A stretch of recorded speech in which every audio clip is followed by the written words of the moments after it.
कि राष्ट्र का तात्पर्य है ब्रह्म और महाराष्ट्र का तात्पर्य है जिसमें भगवान के बहुत बड़े बड़े भक्त निवास करते हैं, जहाँ बड़े बड़े महापुरुषों का, भक्तों का, संतों का जन्म होता है। उस वसुंधरा को महाराष्ट्र शब्द दिया गया। अत्यंत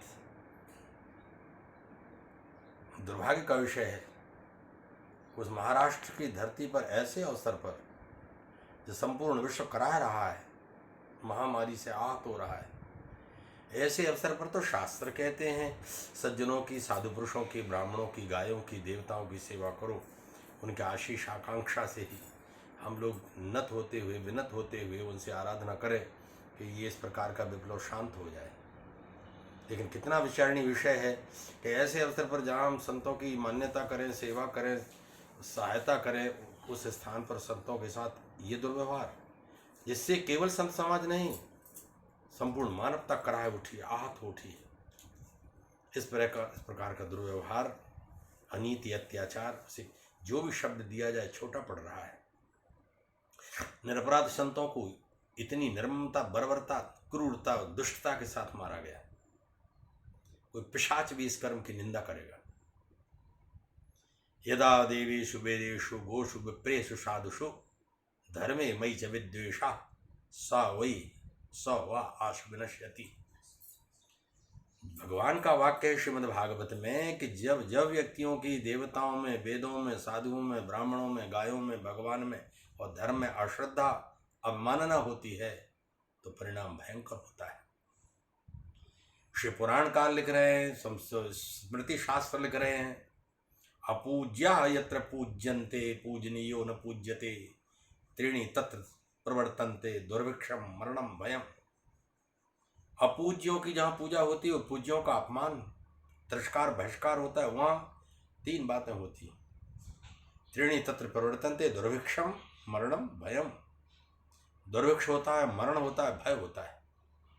सुनिश्चित रूप से वर्तमान में संतों की अवमानना का ही दुष्परिणाम है जो सारा विश्व भोग रहा है। इससे बड़ा दुर्भिक्ष, इससे बड़ा मरण और इससे बड़ा भय क्या हो सकता है? अभी महामारी के विराम का कोई पता ही नहीं चल पा रहा है कि इसके विश्राम का, विराम का, समाप्ति का हेतु क्या हो सकता है।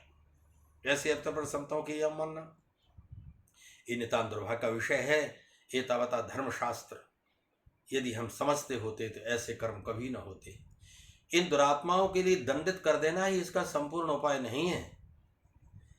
राष्ट्र में चाहिए कि हम धर्म की, मानवता की उन व्यवस्थाओं का प्रचार करें और जन जन में ये अवधारणा सुनिश्चित कर दें कि वास्तविक हमारी मानवता क्या है, हमारी मानवीय मूल्य, हमारी मानवता के मानदंड कितने नीचे उतर चुके हैं। पशुओं से भी हम नीचे चले जा रहे हैं। महाराष्ट्र की ये दुर्घटना कितना आहत कर रही है, कितना क्लिष्ट दे रही है, कितना संतप्त कर रही है, उसके लिए शब्द नहीं है।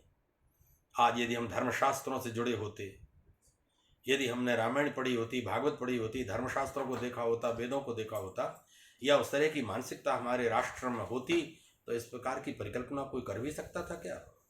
श्री राम जी चित्रकूट में निवास करते, सीता जी ने स्वप्न देखा था। वो दुस्वप्न की शांति के लिए राम जी के बारे में लिखा, पूज पुरारी साधु सन्माने।